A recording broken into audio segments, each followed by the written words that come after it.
Good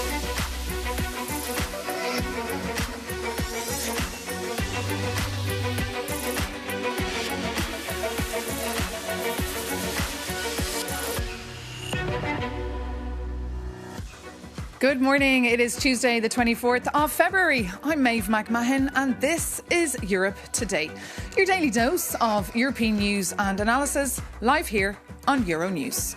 Coming up, today marks 4 years since Russia's full-scale invasion of Ukraine, which unleashed the deadliest war on the continent since World War II. To begin this special edition, we can start by rewinding the clock to see how it all started. Jakub Janis reports. Me, I can hear you. 4 years ago today, Russian troops crossed the border and the first missiles struck Ukrainian cities. Yeah, I need to go and hide now, Marta. I need to go and hide. And millions of Ukrainians woke up to the sounds of explosions. Russia started its full-scale invasion, an all-out war which seemed unimaginable in the 21st century Europe. But human tragedy doesn't need another explanation. It needs memory. So today, here is the timeline Europeans must never forget. First missiles, first air raid sirens, first mass evacuations to the west, and almost immediately, first signs of fierce resilience. From the border guards on Snake Island refusing to surrender to ordinary citizens protesting in the streets of occupied Kherson. From President Zelensky recording a video in the dark streets of Kiev, saying he's not going to flee, to Russian troops encircling the capital. With the occupation came what later proved to be horrifying atrocities in places like Bucha and Irpin. And in the south, Russian forces targeted Zaporizhia nuclear power plant and laid a brutal siege to the coastal city of Mariupol. Russia expected Kiev to fall in 3 days, and most military experts said it was not a matter of if, but when. But we are now in 2026.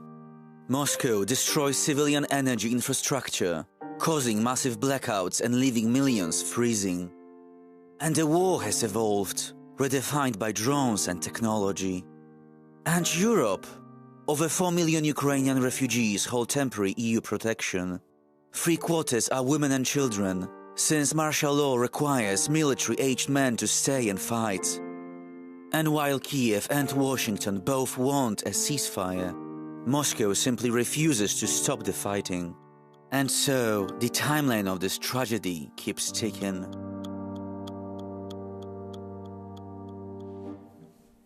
Jakub Janis reporting for us there. And to mark this sombre moment, Ukrainian flags are flying outside the EU institutions today. And the President of the Commission, Ursula von der Leyen, and the President of the Council, Antonio Costa, are visiting Kiev today. For more, we can actually cross now live to the Ukrainian capital, where AP correspondent Philip Crowther is standing by for us. Good morning, Philip. Thank you so much for joining us. Just tell us, what is the mood in Kiev this morning and how are locals holding up 4 years on?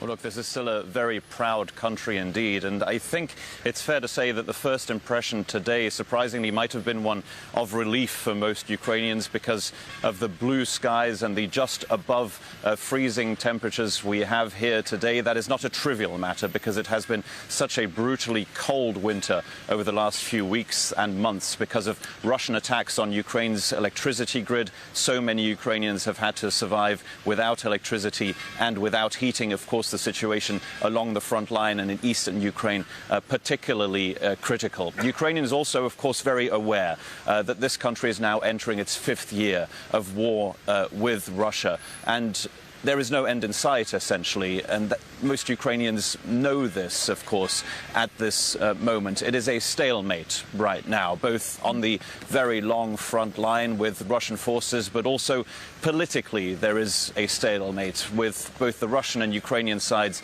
essentially not budging and not getting closer in their negotiating positions that could lead to at least a ceasefire and possibly a lasting peace in the future.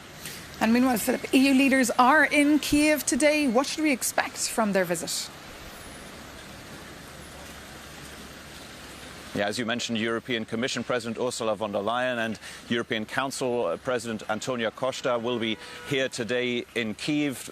They were hoping that they could bring a 20th Russian sanctions package with them with unanimous approval from Brussels. That was not to be because of Hungarian opposition. Also, a huge loan for Ukraine has not been made possible at this point. Of course, now is also a moment to look back at past anniversaries, and the mood certainly has changed. There are fewer foreign leaders expected here in Kyiv on this 4th anniversary.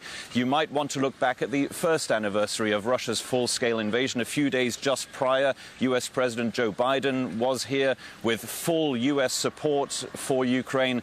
Well, how times have changed. We are not expecting any US presence here in Kyiv today, and of course US President Donald Trump might be watching from Washington, and he is, of course, key to any possible negotiations for a ceasefire or a peace here in Ukraine. OK, Philip Crowther, thank you so much for that live update there from the Ukrainian capital. And as Philip reported there, a 90 billion loan to Ukraine has indeed been blocked by Hungary, and a 20th sanctions package was held up as well by Hungary and Slovakia.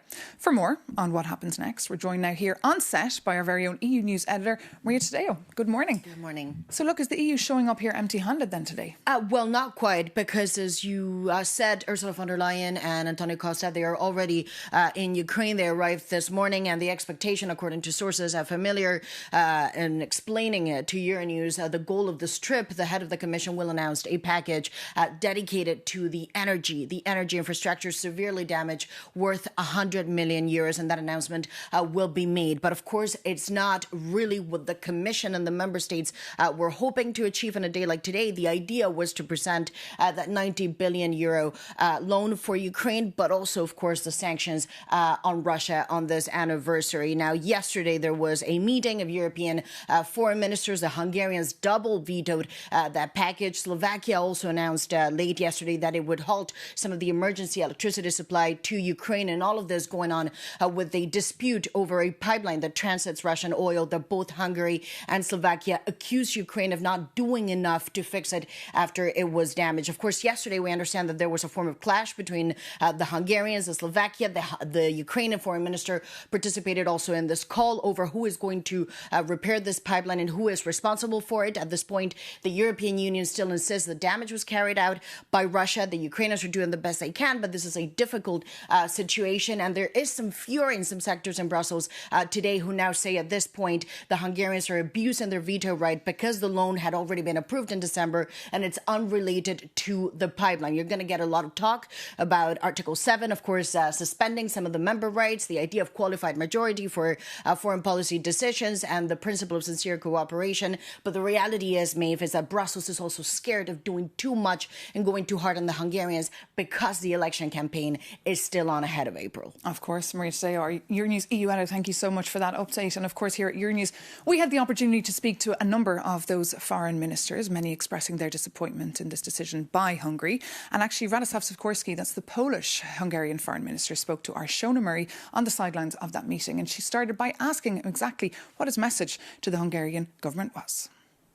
Hungary has had plenty of opportunities over the years to do what the rest of Europe has already done, namely to sign long-term contracts for the delivery of oil and gas from the south, without having to buy it directly from Putin and thereby oiling Putin's war machine. They've done it before. Remember, they vetoed the disbursement of about 7 billion euros to countries that have supplied equipment to Ukraine from the European Peace Facility, including €500 million real money to Poland. And also remember that one of the priorities of the Polish presidency was to open at least one negotiating cluster with Ukraine, fundamentals, democracy, rule of law. Supposedly Hungary has problems with treatment of minorities, so it should be in favor of negotiating the first cluster, but Hungary vetoed it.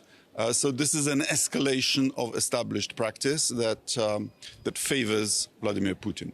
So what's the solution? Because, as you said there, this has been a sort of a myriad of blockages over the past few years. I mean, what is the solution here? Is it Article 7 or what is it? Well, I personally am not sure what the technical state of the pipeline is. I understand it was damaged by the Russians. If so, then it's a little unfair to blame and to take it out on the Ukrainians, the victims of aggression. So I hope that matter is clarified. I hope, as I said, that Hungary gets its oil from other directions. And then, of course, we know in what context this is happening, in the context of Hungarian elections. So I hope whoever wins will take a new look at it. What do you see for the moment for Europe, given that the United States has really taken itself off the pitch in supporting Ukraine and Europe is alone? I mean, for the next few years coming up, what do you see happening? Well, I think our cards, to use terminology that is close to Donald Trump's heart, are quite strong. We have supported Ukraine more than the United States. We are now the sole source of support for the Ukrainian state, for the Ukrainian armed forces, for the Ukrainian defense industry.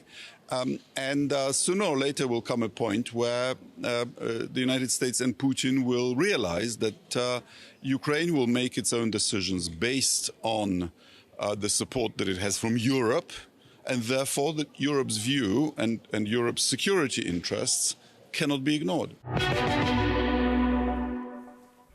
Radoslaw Sikorski there, the Polish Minister of Foreign Affairs, speaking to our Shona Murray. And now for the view from Ukraine, we can bring in Hevgenia Kravchuk, a member of the Ukrainian Parliament since 2019. Good morning, Hevgenia. Thank you so much for joining us here on Europe Today. Thank you, May, for having me. Look, as you've been hearing there, that crucial loan for Ukraine is being held up due to politics. What does that mean now for your country?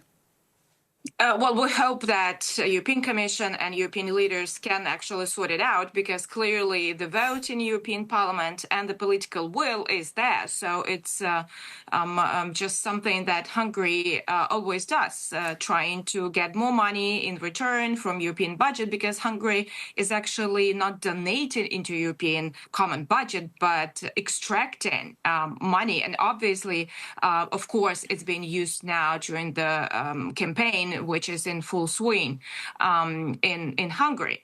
But what I can tell you on the 4th years of anniversary of the full-scale invasion, and actually 12th year of aggression itself, because it all started in 2014 by annexation of Crimea, and actually it made an appeasement to Russia, to Putin, that no one actually cared too much, and sanctions were weak, and the Europe and the whole world didn't send a signal that if you violate the law, then there are some circumstances. And in the result, Kremlin was sure that Europe will not be united, will not be helping.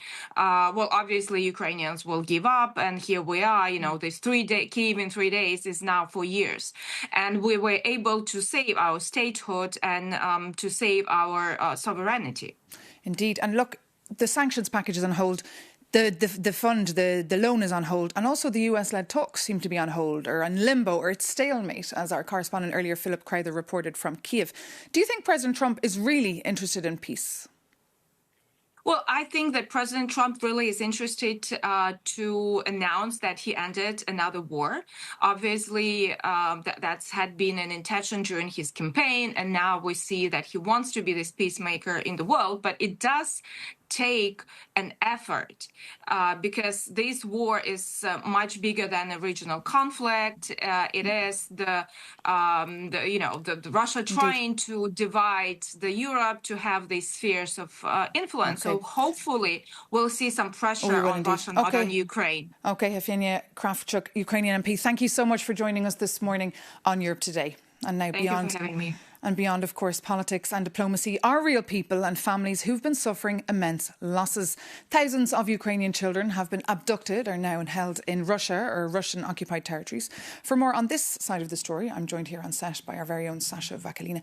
Sasha, you've been reporting on this very sad side of the story. Tell us more about your investigations. This is indeed one of the most tragic aspects of Russia's full-scale invasion, which also proven to be a deliberate strategy by Moscow, because for the first time when Russia abducted Ukrainian child was in Crimea, Crimea in 2014, and it might take years for Kyiv to bring one single child back.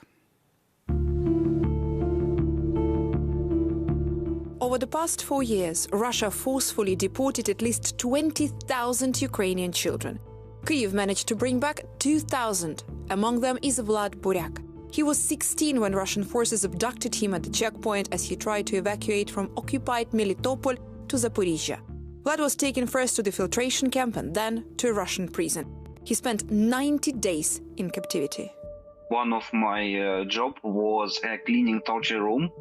After torturing, in this special room was lots of bloods, was lots of like medicine bandages and everything. And after torturing, I most of time cleaned torturing room.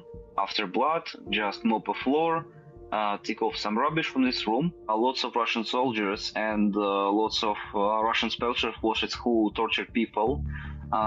They say that Ukraine not already exists.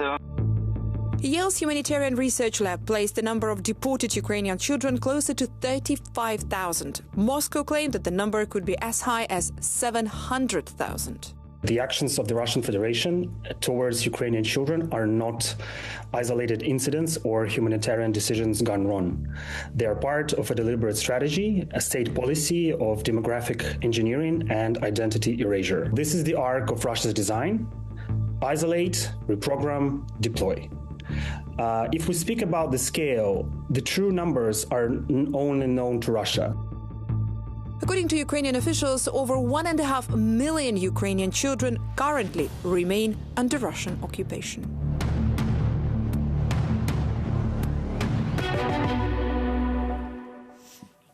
Sasha Vakalina reporting there for us, and you can read more about Vlad's story on Euronews.com.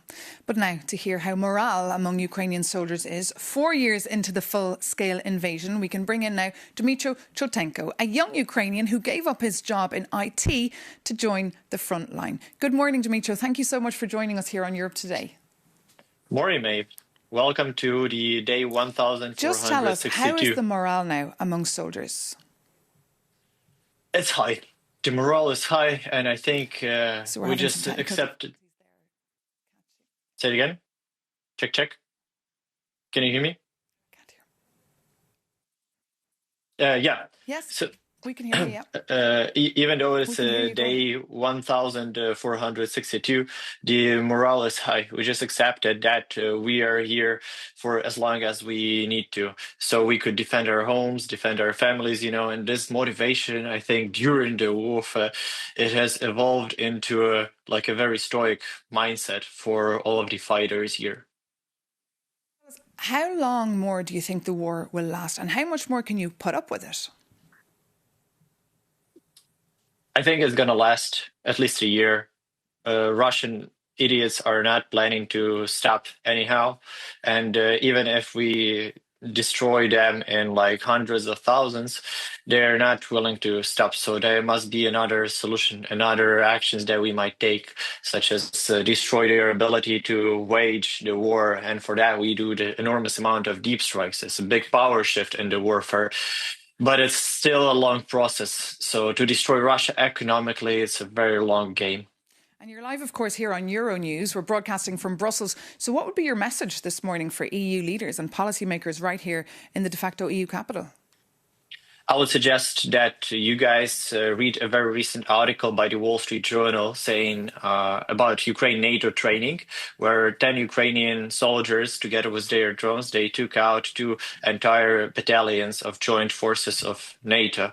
I think that this is the right time for the NATO forces to come and learn from Ukrainians as soon as possible, because we are so interested. Okay, Dmytro. In having you Dmytro, strong. Thank you so much for sending on that message and for joining us this morning on Europe Today.